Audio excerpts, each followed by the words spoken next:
Okay, so we are driving Four Guys in a Car review in the 2012 Cadillac Escalade Hybrid. And first impressions, not a huge fan of putting a hybrid system in a vehicle that weighs 75 million pounds and has a 6-liter V8 motor. Doesn't seem to make the most amount of sense, but it does pull away in full electric if you're just really gentle on the throttle. Now, this hybrid system was actually co-developed with Mercedes-Benz, BMW, Chrysler, and McDonald's. General Motors. It's a two-mode system. Well, the thing is, you can't get this hybrid system in anything else other than GM products now because... Well, I was going to say everybody else has abandoned it. Yeah. The other small problem with the Escalade Hybrid is that it starts at $95,500. Well, but this one is kitted out to 101,000 some odd. Well, loaded, you're looking at $113,000. Really, 113. Wow. So, hybrid system out of the way for a second. If you compare the interior quality and the build quality of this to an equivalent, say, Mercedes GL or BMW X5, I mean, they're way above this in terms of quality of material. When you actually put the hammer down in this thing, the electric motor is fully in and the gas motor's fully in, and it kind of sounds like an airplane.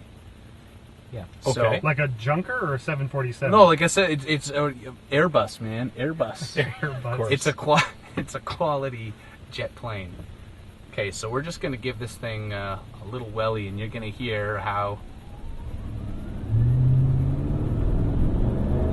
It does sound like a jet plane.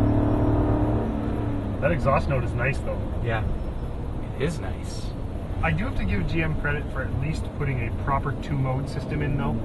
You know, a lot of their early hybrids were just those, like, crappy electric assists, and the fact that this will run on electric power is at least they went full jam with the Escalade, even though you're paying $100K for it.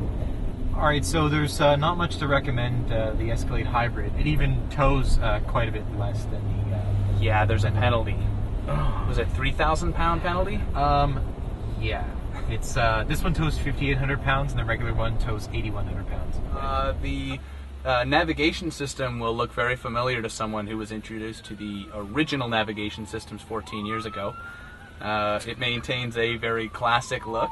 I think GM was going for retro with this. I mean, for better or worse, though, the Escalade does have an image, right? Like, if you're the sort of person that likes the image of the Escalade, and you have a little bit of extra money to buy the hybrid, you know, you'll be that person to have an Escalade Hybrid, really. The term is baller, and this vehicle is ballin'. And with that huge hybrid badge on the side, you can actually drive this. You know, your kids could be coming back from finishing up their environmental science degree and be like, "Oh, Mom and Dad, what were you doing? Come on." And they'll be like, "No, it's a hybrid," and everything's fine. But even though over the life of the vehicle, something like a diesel Mercedes would actually use far less fuel. And constitute less from the beginning. Yeah, about $20,000 less, actually. What do you expect from something like this, though? I mean, do you expect it to handle like a Corvette? Nope. You expect it to be big and fat and neutral. It is, Like, and it is. It's soft and nice. It's soft and comfy, and you walk by just this big school of children, and they're all, "Oh, that's the greatest thing on the planet." I mean, it's a ballermobile. It is. It's a basketball player mobile. It you is. have the height of a basketball player, so I think that's natural that you like this thing.